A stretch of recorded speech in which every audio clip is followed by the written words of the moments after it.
Alors, le thème que nous allons partager ce matin, tel que j'ai dit, souviens-toi de ton Créateur pendant ta jeunesse, est tiré de ces livres d'Ecclésiaste que nous venons de lire au chapitre 12, au verset 3e.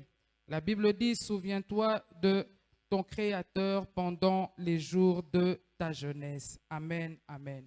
Dans ce chapitre que nous venons de lire d'Ecclésiaste, nous voyons qu'une exhortation profonde y est adressée aux jeunes comme toi qui es là ce matin. Pourquoi cette exhortation spéciale, profonde, est adressée à des jeunes comme vous?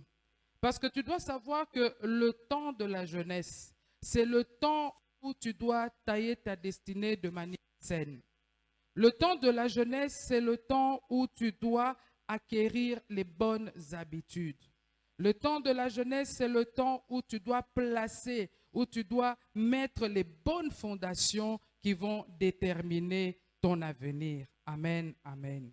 Et en lisant ce passage, nous voyons que au verset 3, la dernière partie, il y a une phrase qui doit nous interpeller, nous, en tant que jeunes.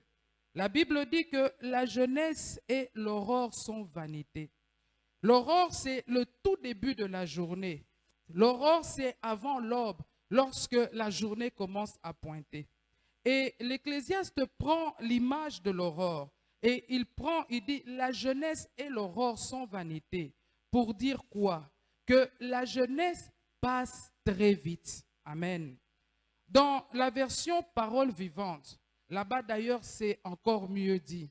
Ce passage dit que la jeunesse et les cheveux noirs passent tellement vite. Aujourd'hui, tu es assis là, tu as 12 ans, 14 ans, 15 ans, tu as 16 ans. Tu as l'impression que 40 ans, 50 ans, 60 ans, c'est très loin. Tu as l'impression que c'est vraiment très loin.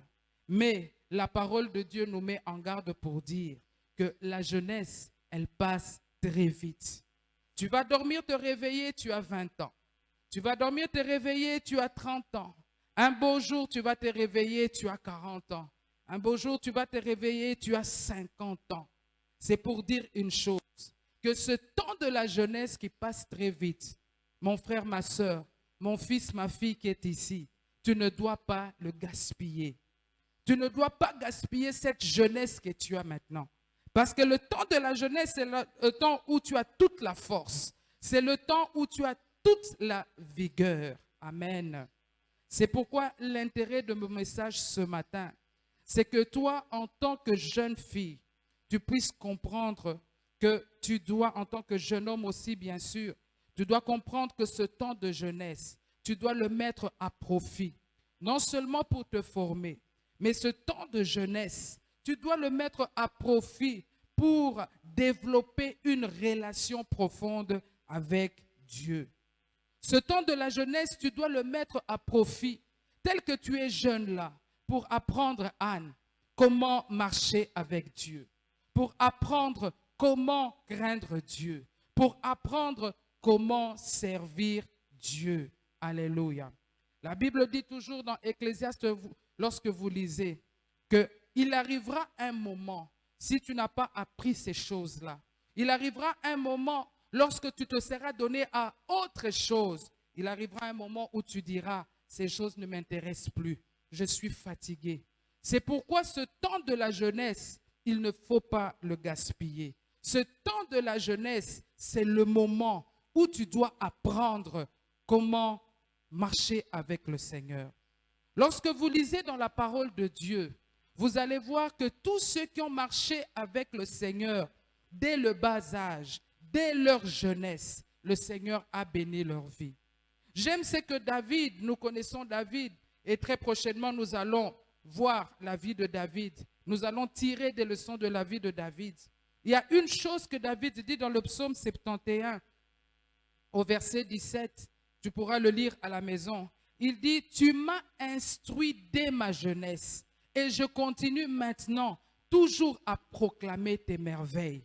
Et le vœu de mon cœur et ma prière, que toi aussi, tu sois instruit par le Seigneur dès la jeunesse. Et lorsque tu grandiras, lorsque tu vieilliras, que tu continues à proclamer les merveilles de Dieu. que tu continues à servir le Seigneur, que tu continues à marcher avec le Seigneur, que tu continues à craindre le Seigneur. Parce que laisse-moi te dire une chose, ce Dieu qui a béni David. Lorsque vous lisez la Bible, vous allez voir, il n'y a pas que David qui a commencé à marcher avec le Seigneur dès la jeunesse. On peut prendre l'exemple de Joseph. On peut prendre l'exemple de Samuel. Il y en a plusieurs. Et Dieu a béni leur vie. Et je déclare ce matin que si tu prends également, tel que tu es jeune là, tu prends la décision de marcher dès ta jeunesse avec le Seigneur, Dieu bénira ta vie. Dieu va t'élever. Tu seras un modèle dans cette jeunesse. Alléluia. Parce que laisse-moi te dire une chose. Tu n'as pas besoin d'aller à droite, à gauche. Tu n'as pas besoin de fétiche, d'occultisme pour être grand. Tu n'as pas besoin d'entrer dans des loges.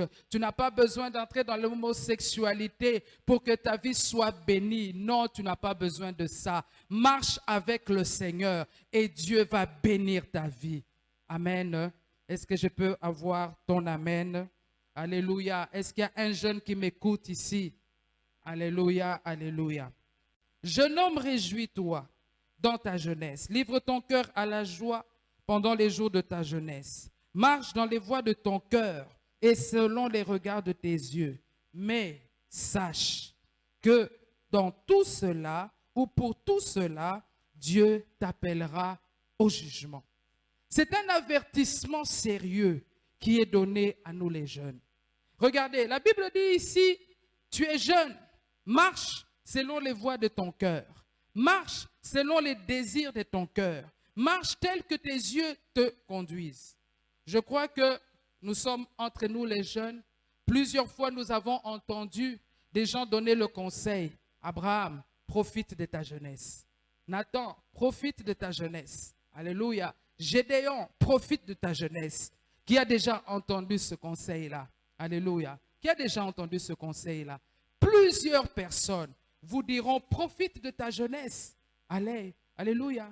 Mais quand ces personnes vous disent, profite de ta jeunesse, très souvent, c'est pour vous amener à toutes sortes d'immoralité. Quelqu'un te dira, profite de ta jeunesse. Profite de toutes les expériences que tu peux faire. Tu es encore jeune. Le sang bout encore en toi. Tu peux tenter toutes les expériences. Aie des copines, aie des copains. Tente toutes les expériences sexuelles que tu peux avoir. Tu es encore jeune. Tu es encore jeune, il faut fumer la chicha. Tu es encore jeune, va dans les boîtes de nuit, va dans les concerts, amuse-toi, fais ce que tu veux. Alléluia. Lorsque tu vois un beau jeune homme, suis-le. Lorsque tu vois une belle jeune fille, suis-la. Fais ce que tu as envie de faire. Si tu as envie de fumer des cigarettes, il faut fumer la cigarette. Il faut essayer le chanvre parce que tu es encore jeune. Tu dois tout expérimenter. Tu dois profiter de ta jeunesse. Et il y en a même qui vont encore plus loin pour vous dire, regardez tous ces gens-là. Tous ces gens-là sont passés par là. Aujourd'hui, ils vous donnent des conseils, mais eux ont fait la même chose. Je voudrais te dire ce matin que toutes ces personnes qui ont fait la même chose, il y en a beaucoup aujourd'hui qui regrettent. Il y a des choses qu'ils regrettent qu'ils ont fait dans leur jeunesse. Et s'ils pouvaient recommencer, ils ne feraient plus les mêmes erreurs. Amen. C'est pourquoi ce matin, nous prêchons ces choses. Toi qui es encore jeune, pour que tu ne puisses pas commettre ces erreurs-là, pour qu'un jour, tu ne puisses pas mettre tes mains sur la tête et dire, ah, si je savais, je n'aurais pas fumé la chicha autant. Si je savais, je n'aurais pas bu autant. Si je savais, je ne serais pas sorti avec autant de filles. Je n'aurais pas couché avec autant de garçons. Si je savais. Alléluia. Vous savez, la Bible dit que Dieu t'appellera en jugement. Le moment de la jeunesse, ça ne veut pas dire que tu dois tout faire et n'importe quoi. Dans la Bible, il y a des jeunes qui étaient jeunes comme vous, qui se sont mal conduits et qui ont fait quoi? Qui ont reçu la récompense de leur mauvaise conduite. Parce que la Bible ici est claire pour nous dire que tout ce que nous faisons, sachons que Dieu nous appellera en jugement. Alléluia. Regardez le fils d'Élie. Élie était un sacrificateur. Il avait des fils qui étaient jeunes comme toi. Ces fils-là ne respectaient pas Dieu. Ces fils-là n'honoraient pas Dieu. Ils venaient dans les temples, ils prenaient les offrandes, ils faisaient ce qu'ils voulaient avec les offrandes. Ils couchaient avec des femmes dans le temple. Mais qu'est-ce qui leur est arrivé? Ils sont morts. Alléluia. Amen. Regardez le fils, par exemple, de David, qui avait violé sa sœur. Il a été tué par un de ses frères. C'est mauvais de tuer, mais il a reçu simplement la récompense de ses actes. C'est pour te dire que tu es jeune aujourd'hui. Ne fais pas n'importe quoi. Il y a des gens qui te diront, oui, tu es jeune. Tu as le droit de profiter de la vie. Tu es jeune. Avoir des loisirs, ce n'est pas mauvais. Je ne suis pas contre. Tu peux avoir des loisirs, tu peux t'amuser, tu peux profiter de ta jeunesse, mais de manière saine. Amen. De manière saine. Parce que tout ce que tu feras qui est à l'encontre de la parole de Dieu, sache une chose, que Dieu jugera toutes tes actions. Le moment de la jeunesse, c'est le moment où on est rempli de désirs. C'est le moment où on est rempli de passion. On a toutes sortes de désirs lorsqu'on est jeune. On veut devenir grand. Et tous ces désirs-là, lorsque vous lisez la parole de Dieu, vous allez voir que la Bible parle des convoitises de la chair, de convoitises des yeux, de l'orgueil de la vie. Quand on est jeune comme vous, on a l'orgueil de la vie. On se dit, non, je veux être connu. Je veux avoir une très belle apparence. C'est pourquoi vous voyez beaucoup de jeunes passent leur temps à faire la musculation. Pourquoi? Ils veulent être admirés. Ils passent leur temps à regarder dans les revues, sur les réseaux sociaux, les belles filles, les beaux hommes. Je veux être comme cela. Je veux avoir des belles voitures. Je veux avoir des belles maisons. C'est l'orgueil de la vie, la passion de la jeunesse, les désirs, la convoitise. Je veux tout ce qui est beau. Alléluia. Je veux tout ce qui est cher. Je veux rapidement arriver à une certaine position, que les gens puissent m'envier, que les autres jeunes puissent voir comment moi je réussis dans ma vie. Mais il faut faire attention. Quand tu es rempli de l'orgueil de la vie, quand tu es rempli des convoitises de la chair, quand tu es rempli des convoitises des yeux, tu risques, sur les conseils d'autres personnes, de virer dans l'occultisme. C'est comme ça qu'aujourd'hui on voit beaucoup de jeunes. Peut-être tu es encore à l'école, mais un jour tu termineras l'université et tu entreras dans la vie active. C'est comme ça qu'aujourd'hui, on voit beaucoup de jeunes qui entrent dans l'homosexualité, beaucoup de jeunes qui vont dans l'occultisme, qui entrent dans les loges. Pourquoi? À cause des désirs, à cause de la convoitise, à cause des mauvais désirs. Amen, amen. Souviens-toi de ton Créateur pendant les jours de ta jeunesse. Fuis les passions de la jeunesse. Et recherche la justice, recherche la foi, la charité, la paix avec ceux qui invoquent le Seigneur d'un cœur pur. Amen, amen. Pour fuir les passions de la jeunesse, Timothée nous donne un conseil. Et c'est ce conseil-là que nous sommes venus te donner ce matin. Il faut savoir une chose, c'est que l'enfer existe, bien-aimé. Alléluia. Peut-être, comme je l'ai dit tout à l'heure, tu as l'impression que tout est très loin. Mais sache qu'il y a des jeunes aussi qui partent très tôt. Sache qu'un jour, toi et moi, nous ne serons plus sur cette terre. Et tu dois savoir que l'enfer existe. Et toutes les personnes qui auront marché non conforme à la volonté de Dieu, qui n'aura pas donné sa vie à Christ sur cette terre, ira en enfer. Il n'aura pas la vie éternelle. Alléluia.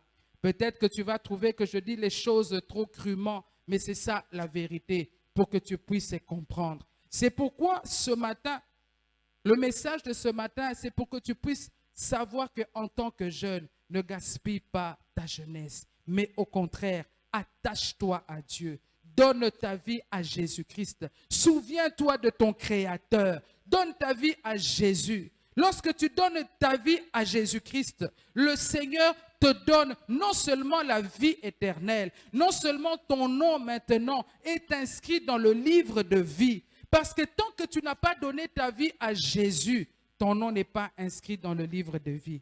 Tu es peut-être une créature de Dieu. Aujourd'hui, les gens disent, oui, Bissonios, nous sommes des créatures de Dieu, oui, mais tu n'es pas un enfant de Dieu. Pour devenir un enfant de Dieu, tu dois obligatoirement donner ta vie à Jésus. Faire de Jésus-Christ ton Seigneur et ton Sauveur. Et quand tu fais de Jésus-Christ ton Seigneur et ton Sauveur, il te donne le Saint-Esprit. Le Saint-Esprit vient habiter en toi. Tu deviens le temple du Saint-Esprit. Le Saint-Esprit est là maintenant en toi. Il devient ton compagnon. Et c'est lui qui va te donner la force de fuir les passions de la jeunesse. C'est le Saint-Esprit qui va te donner la force de marcher dans la sainteté, de refuser une vie de péché. Parce que sache que sortir, avoir des relations sexuelles avant le mariage est un péché. Aujourd'hui, on entend des jeunes dire non, moi je n'ai qu'un seul copain. Tu as un seul copain, tu as une seule copine, même si tu ne passes pas aux relations sexuelles avec elle, même si ce sont des attouchements, des embrassades, sache que c'est un péché. Amen. C'est un péché. Amen, amen, amen. Et quand tu as le Saint-Esprit en toi, le Saint-Esprit te donnera la force de vaincre le péché, la force de fuir. Parce que lorsqu'on parle de l'impudicité, très souvent lorsqu'on est à cet âge, souvent le corps bouillonne. Il y a beaucoup de choses, les hormones sont déjà en train de bouillonner. Les filles se font belles, les garçons se font beaux. Amen. Les garçons veulent montrer que ce sont des hommes. C'est pourquoi nous voyons beaucoup de jeunes qui vont faire même des choses qu'ils n'ont pas envie de faire. Ils se mettent à boire, ils se mettent à fumer. Pourquoi? Pour montrer qu'eux aussi sont des hommes. C'est pourquoi en matière d'impudicité, la Bible dit fuis. Amen. Et ici aussi, par rapport au désir de la jeunesse, aux passions de la jeunesse, la Bible nous donne un conseil de fuir. Mais pour fuir et résister, tu as besoin du Saint-Esprit. C'est le Saint-Esprit qui te donnera cette force-là. Lorsque tu t'attaches à Dieu, lorsque tu pries, lorsque tu sers le Seigneur, le Saint-Esprit va te donner la force de marcher dans la sainteté. Le Saint-Esprit va te donner la patience. Le Saint-Esprit va te donner la tempérance. Tu pourras contrôler avec l'aide du Saint-Esprit tous les mauvais désirs qui assaillent ton cœur. Amen, amen, amen. C'est pourquoi la première chose, c'est de donner sa vie à Jésus. C'est de faire de Jésus-Christ son Seigneur et son Sauveur. Et quand tu donnes ta vie à Jésus, non seulement tu as la vie éternelle, non seulement que maintenant le Saint-Esprit vit en toi, mais sache une chose, Satan ne peut plus toucher ta vie. Amen. Satan ne peut plus en vouloir à ta vie parce que maintenant tu ne lui appartiens plus. Tant que tu ne donnes pas ta vie à Jésus, tu appartiens à Satan. Les sorciers de ta famille peuvent bloquer ta vie. Les sorciers de ta famille peuvent même te manger. Beaucoup de jeunes pensent que Satan donne mieux que Dieu ou Satan a plus à offrir. Mais moi, je suis venu te dire ce matin, Satan n'a rien à t'offrir. Le plus grand cadeau, si on peut appeler ainsi, c'est qu'il va t'amener en enfer. Il va gâcher ta vie. Satan n'a rien à te donner. Au contraire, en tant que jeune, attache-toi à Jésus. Donne ta vie à Jésus. Amen, amen, amen. Et le Seigneur te bénira. Et le Seigneur t'élèvera. Satan ne pourra pas te toucher. Les sorciers de ta famille ne pourront pas te bloquer. Parce que la Bible dit que tu es caché en Christ et Christ est en Dieu. Donc pour toucher ta vie, il faut aller toucher Dieu. Or, Satan n'a pas accès à Dieu. Amen, amen, amen. Quand tu as donné ta vie à Jésus, la Bible montre que tu es transporté du royaume des ténèbres au royaume de lumière. Amen, amen, amen. Et j'aimerais te dire, il n'y a pas de honte à être un jeune et chrétien. Au contraire, il n'y a pas de honte. C'est une grâce que de connaître le Seigneur pendant que tu es jeune. Je vous ai dit tout à l'heure, il y a beaucoup de gens, si on leur donnait encore cette opportunité aujourd'hui, ils la saisiraient très, très, très vite pour ne pas commettre les erreurs qu'ils ont pu faire pendant leur jeunesse. Amen. Il la saisirait très très vite pour dire, si j'avais connu le Seigneur à 15 ans, je n'aurais pas fait ce que j'ai fait jusqu'à mes 40 ans. J'ai perdu beaucoup de temps. C'est pourquoi je te répète encore une chose, c'est une grâce que de connaître Dieu pendant le temps de ta jeunesse. Avec Dieu, nous sommes plus que gagnants. D'ailleurs, la Bible dit qu'avec le Seigneur, nous sommes plus que vainqueurs. Ta vie ne restera jamais telle que les sorciers de ta famille ont pensé. Si eux ont pensé te bloquer, si eux ont pensé que tu échoueras dans ta vie, moi je t'annonce ce matin, avec Jésus, tu vas réussir. Avec Jésus, tu iras loin. Avec Jésus, tu seras un grand homme. Avec Jésus, tu seras une grande femme. Avec Jésus, tu seras un modèle. Avec Jésus, tu vas impacter ta génération. Jésus va te bénir. Amen, amen. C'est pourquoi ce matin, je voudrais te dire, attache-toi à Christ. Souviens-toi de Jésus. Apprends à le servir. Ne gaspille pas ta jeunesse. Ne gaspille pas ta jeunesse. Toutes ces expériences-là ne vont que t'apporter du malheur. Un jour, tu peux mettre la main sur la tête et dire si je savais. Mais avec Jésus, ta vie est garantie d'être bénie. Amen, amen.